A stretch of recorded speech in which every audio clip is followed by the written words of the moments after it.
আসসালামু আলাইকুম।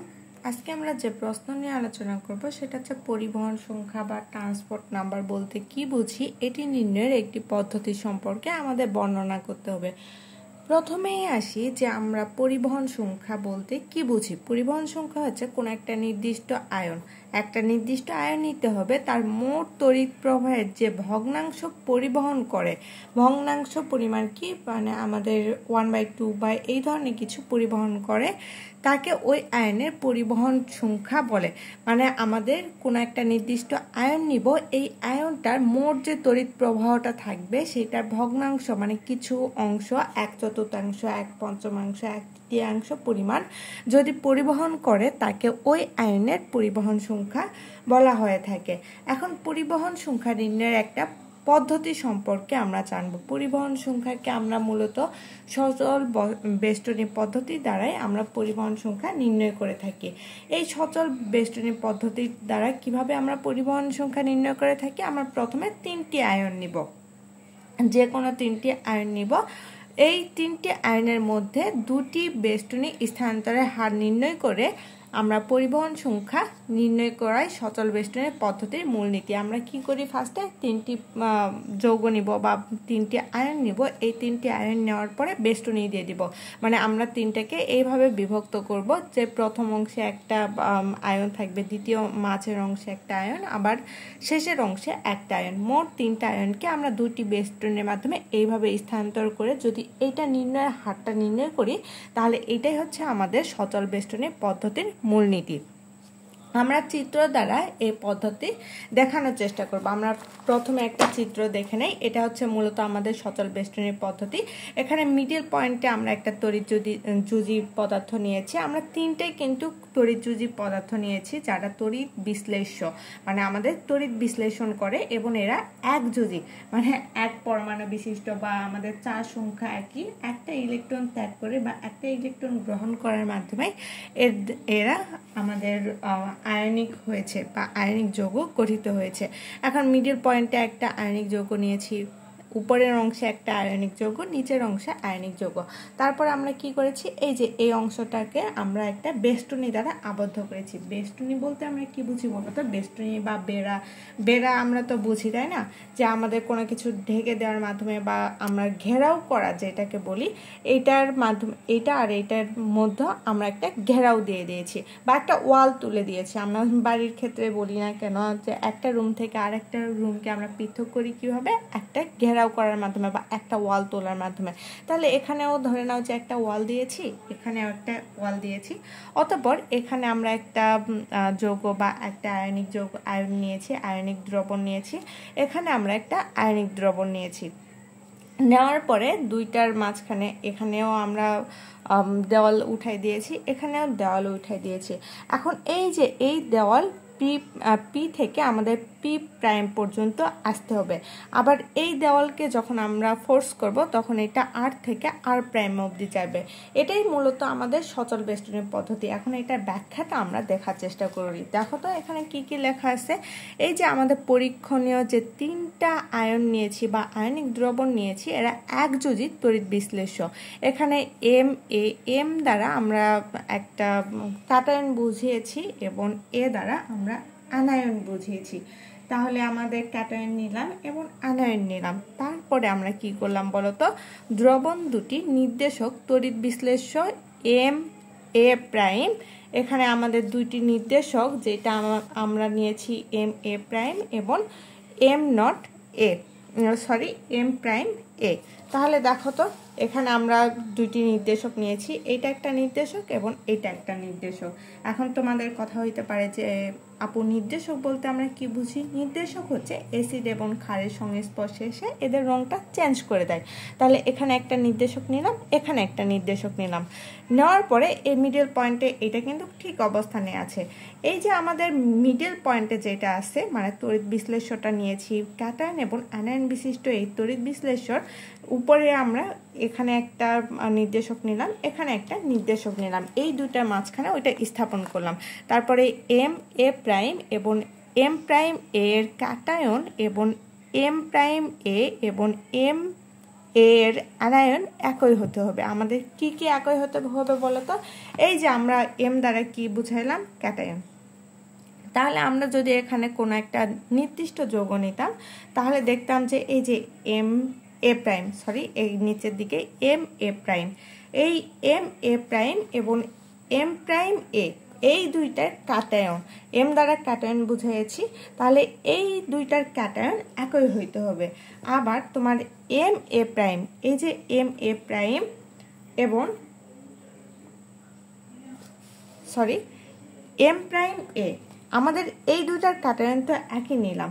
এখন এম প্রাইম এ এবং এম এ, এই দুইটার আনায়ন একই হতে হবে। তাহলে ক্যাটায়ন কোন দুইটা? ক্যাটায়ন হচ্ছে উপরে এবং নিচের, এই দুইটার ক্যাটায়ন একই হতে হবে এবং আনায়ন এই মিডিল পয়েন্ট এবং উপরের অংশ, এই দুইটার আনায়ন একই হইতে হবে। অতঃপর আমরা কি করব? অ্যানোডকে নির্দেশক দ্রবণ এম প্রাইম এর স্থাপন করা হয়। তাহলে আমরা অ্যানোড বলতে কি বুঝি বলো তো? যেটা আমাদের ধনাত্মক চার্জ বহন করে। এখন আমাদের অ্যানোড যেটা রয়েছে, অ্যানোডকে নির্দেশক দ্রবণ এম প্রাইম এ স্থাপন করা হয়। কোনো একটা নির্দেশক দ্রবণ আমরা এম প্রাইম এর মধ্যে স্থাপন করলাম। এখন এম এর দ্রবণের উভয় পার্শ্বস্থ তীক্ষ্ণ বেষ্টনী আমরা পি এবং আর দিলাম। এই যে আমার যে দ্রবণ দুইটা নিয়েছি, উপরে এবং নিচে যে দ্রবণ দুইটা নিয়েছি, এই দ্রবণে আমরা উভয় পার্শ্বস্থ তীক্ষ্ণ বেষ্টনী দ্বারা আবদ্ধ করলাম। এই যে দেখো, এই দুইটার মাঝখানে আমরা ফার্স্টে এই দুইটা নিয়ে কথা বলবো। যখন কথা বলবো তখন দেখো এই দুইটার মাঝখানে আমরা একটা তীক্ষ্ণ বেষ্টনী দিয়ে দিয়েছি, বা আমরা তীক্ষ্ণ একটা ওয়াল দিয়ে দিয়েছি, যেটাকে আমরা বললাম কি পি এবং আর। এই বেষ্টনীর মধ্যে আমাদের পি বেষ্টনী দিয়েছি, আর এই দুইটার মধ্যে এইটা আর মিডল পয়েন্টটার মধ্যে আমরা আর বেষ্টনী দিয়ে দিয়েছি। দেখো এই যে আমরা যদি এইটুকু অংশ দেখি তাহলে দেখতে পারবো যে এই দুইটার মধ্যে আমরা আর বেষ্টনী দিয়ে দিয়েছি, মানে উভয় পার্শ্বস্থ আমরা আর বেষ্টনী দিয়ে দিয়েছি।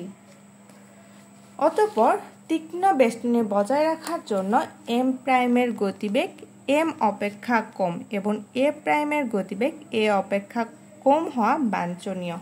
এই যে দেখো, আমরা তীক্ষ্ণ যে বেষ্টনীটা দিলাম উপরে এবং নিচে তীক্ষ্ণ বেষ্টনী দিয়েছি, এই তীক্ষ্ণ বেষ্টনীতে আমাদের এম প্রাইম যেটা আছে, মানে ক্যাটায়ন যেটা আছে, এই ক্যাটায়ন এবং এই ক্যাটায়নের গতিবেগের মধ্যে আমাদের এই যে আমাদের এম প্রাইমের গতিবেগটা, এই এম যে ক্যাটায়নটা নিয়েছি এর গতিবেগ অপেক্ষা কম নিতে হবে।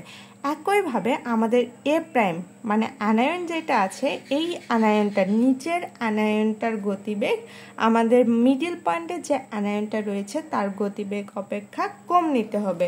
ফলে আমাদের তড়িৎ প্রবাহকালে পি বিন্দুতে এম প্রাইম আয়ন এম আয়নকে এবং আর বিন্দুতে আমাদের এ প্রাইম আয়ন এ আয়নকে অতিক্রম করতে পারবে না। যখন আমরা তড়িৎ প্রবাহ করব এই সচল বেষ্টনীর মধ্য দিয়ে, তখন আমরা দেখব যে আমাদের পি এবং আর দুইটা বিন্দু রয়েছে, যেখানে আমরা দেখতে পারি যে এম প্রাইম আয়ন আমাদের এম আয়ন যেটা রয়েছে সেটাকে অতিক্রম করতে পারবে না, এবং এ প্রাইম যে আয়নটা রয়েছে সেটা এ আয়নকে অতিক্রম করতে পারবে না। এখন টি সময় যাবৎ যদি আমরা বাহ্যিক কোনো উৎস হতে তড়িৎ প্রবাহ চালনা করি, তাহলে রাসায়নিক বিক্রিয়ার ফলে বেষ্টনী পি নিচের দিকে পি প্রাইম পর্যন্ত গমন করবে। আমরা প্রথম অবস্থায় যখন তড়িৎ প্রবাহ করছি তখন এটা কোনো ধরনের চেঞ্জ হবে না, যে অবস্থানে আছে সে অবস্থানেই থাকবে, কারণ এটাকে আমরা তীক্ষ্ণ বেষ্টনী দ্বারা আবদ্ধ করেছি উভয় পার্শ্বস্থ। কিন্তু যখন টি সময় যাবত এটা বাহ্যিক উৎস হতে তড়িৎ প্রবাহ চালনা করব, তখন দেখতে পারবো মানে বাহির থেকে অন্য কোনো কিছু দিলাম, এইটার বাহিরে আরও কিছু দিলাম, তখন বাহ্যিক উৎস থেকে তড়িৎ প্রবাহ চালনা করলে রাসায়নিক বিক্রিয়ার ফলে দেখা যাবে এই পি থেকে আমাদের পি প্রাইম পর্যন্ত নেমে আসবে, আবার আর থেকে আর প্রাইম অবধি এটা নেমে আসবে, মানে গমন করবে। এটা পি থেকে পি প্রাইম পর্যন্ত, আর থেকে আর প্রাইম পর্যন্ত গমন করবে। এখন টি সময়ে আমাদের বেষ্টনীর দুইটির স্থান পরিবর্তনের দূরত্ব যেটা রয়েছে, আমাদের স্থান পরিবর্তনের দূরত্বটা কীরকম হইল, পি থেকে পি প্রাইম পর্যন্ত এবং আর থেকে আর প্রাইম পর্যন্ত যথাক্রমে ক্যাটায়ন এবং আনায়নের গতিবেগের আনুপাতিক হবে। এখন এই যে আমাদের সূত্রটা রয়েছে, এখান থেকে আমাদের একটা সূত্র রয়েছে, সূত্রটা হচ্ছে টি প্লাস বা ট্রান্সপোর্ট নাম্বার ফর ক্যাটায়ন। এক্ষেত্রে আমাদের T plus equal to V plus divided V plus plus V minus. এই যে দেখো তো, এটা দ্বারা আমরা কি বুঝলাম, ভি দ্বারা কি বুঝি, ভেলোসিটি অফ আয়ন। এই যে আমাদের টি প্রাইম দ্বারা কি ছিল, টি প্রাইম ছিল ট্রান্সপোর্ট ফর ক্যাটায়ন। এই যে ক্যাটায়নের আমাদের ক্যাটায়ন নাম্বার বা আমাদের ট্রান্সপোর্ট নাম্বার পরিবহন সংখ্যা বের করার ক্ষেত্রে আমরা মূলত আনায়ন এবং ক্যাটায়নের ক্ষেত্রে দুইটা আলাদা আলাদা সূত্র প্রকাশ করি, একটা ক্যাটায়নের ক্ষেত্রে আরেকটা আনায়নের ক্ষেত্রে। ক্যাটায়নের সূত্রটা হচ্ছে টি প্লাস বা আমাদের transport number for cation equal to আমাদের V plus divided V plus plus V minus velocity of ion plus এবং velocity of ion plus plus V minus. এইটাই তো, তাই না? এই ভি প্লাস দ্বারা আমরা কি বুঝতেছি, ভি প্লাস হচ্ছে ক্যাটায়নের গতিবেগ, আর আমাদের নিচে যেটা আছে সেটা হচ্ছে ক্যাটায়ন প্লাস আনায়নের গতিবেগ, ক্যাটায়ন ও আনায়নের গতিবেগ।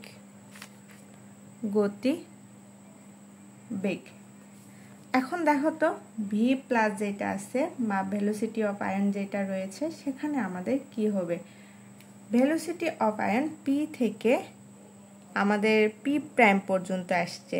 আমরা ফার্স্টে যেটা দেখেছিলাম, দেখো এখানে কথাটা ছিল যে তীক্ষ্ণ বেষ্টনী বজায় রাখার জন্য আমরা এম প্রাইমের গতিবেগ এম অপেক্ষা কম রাখবো। মানে আমাদের যেটা ক্যাটায়নের গতিবেগটা নিয়েছিলাম উপরের অংশ, সেটা আমাদের পি থেকে পি প্রাইম অবধি গিয়েছে। তাহলে পি থেকে পি প্রাইম ডিভাইডেড নিচে আমাদের কি বসবে, পি পি প্রাইম, কারণ ক্যাটায়ন এবং আনায়নের গতিবেগের যোগফল। তাহলে পি প্রাইম এবং আনায়ন তাহলে কি হবে, আর এবং আর প্রাইম। আনায়নটা আমরা নিয়েছিলাম নিচের অংশে, দেখো এই যে এ প্রাইম থেকে এ অবধি। এ প্রাইম এই যে আমাদের এখানে তীক্ষ্ণ বেষ্টনী ফার্স্টে দেওয়া ছিল আর, এবং পরে যেটা বেষ্টনীটা চলে গিয়েছে বা আমাদের এইটা থেকে ওইটা অবধি গমন করেছে, কোনো একটা উৎস থেকে, বাহ্যিক উৎস থেকে তড়িৎ প্রবাহ চালনা করলাম, তখন আমাদের আর থেকে আর প্রাইম অবধি। তাহলে আর থেকে আর প্রাইম অবধি, এটা হচ্ছে আমাদের ক্যাটায়নের ক্ষেত্রে আমরা ট্রান্সপোর্ট নাম্বার বের করলাম। এখন আনায়নের ক্ষেত্রে আমাদের কি হবে বলো তো, T minus equal to velocity of ion বা আমাদের আনায়নের ক্ষেত্রে ভি মাইনাস ডিভাইডেড আমাদের V plus plus V minus. এখানে আমাদের এটা দ্বারা কি বুঝলাম, যে আমাদের ভি মাইনাস হচ্ছে আনায়নের গতিবেগ ডিভাইডেড, যখন আমরা আনায়নের ক্ষেত্রে বের করব তখন ভি মাইনাস আনায়নের গতিবেগ ডিভাইডেড আমাদের ভি প্লাস ক্যাটায়ন এবং আনায়নের গতিবেগের যোগফল। এটাই হচ্ছে আমাদের এই যে আমাদের আনায়নের ক্ষেত্রে ট্রান্সপোর্ট নাম্বার। এখন ভি মাইনাস এইটা দ্বারা আমরা কি বুঝি, আর আর প্রাইম ডিভাইডেড নিচে, তাহলে কি হবে, নিচে হবে পি পি প্রাইম প্লাস আর আর প্রাইম। তাহলে বুঝে গেলাম ট্রান্সপোর্ট নাম্বার বের করার সূত্র। এখন সমীকরণ, এই যে আমাদের দুইটা সমীকরণ বের হলো, এই সমীকরণটাকে আমরা 1 নাম্বার দ্বারা চিহ্নিত করি। তাহলে 1 নাম্বার সমীকরণ দ্বারা আমরা পরিবহন সংখ্যা নির্ণয় করতে পারি ক্যাটায়ন এবং আনায়নের ক্ষেত্রে। এখানে উল্লেখ্য এম প্রাইম এ এবং এম প্রাইম তড়িৎ বিশ্লেষকগুলোকে যথাক্রমে আমাদের KCl বা আমাদের LiCl অথবা CH3COO হিসাবে গ্রহণ করলে আমাদের K প্লাস এবং ক্লোরিন মাইনাস আয়নের পরিবহন সংখ্যা পাওয়া যায়। তাহলে আমরা এই যে Ma এটাকে আমরা কি দ্বারা প্রকাশ করতে পারি, আমরা পটাশিয়াম ক্লোরাইড দ্বারা প্রকাশ করতে পারি, বা আমাদের Ma প্রাইমকে লিথিয়াম ক্লোরাইড অথবা আমাদের Ma প্রাইম যেটা রয়েছে সেটাকে আমরা পটাশিয়াম অ্যাসিটেট দ্বারা যদি প্রকাশ করি তাহলে দেখতে পারবো যে আমাদের K+ বা আমাদের প্রথমে যেটা কি বলেছিলাম যে আনায়নের ক্ষেত্রে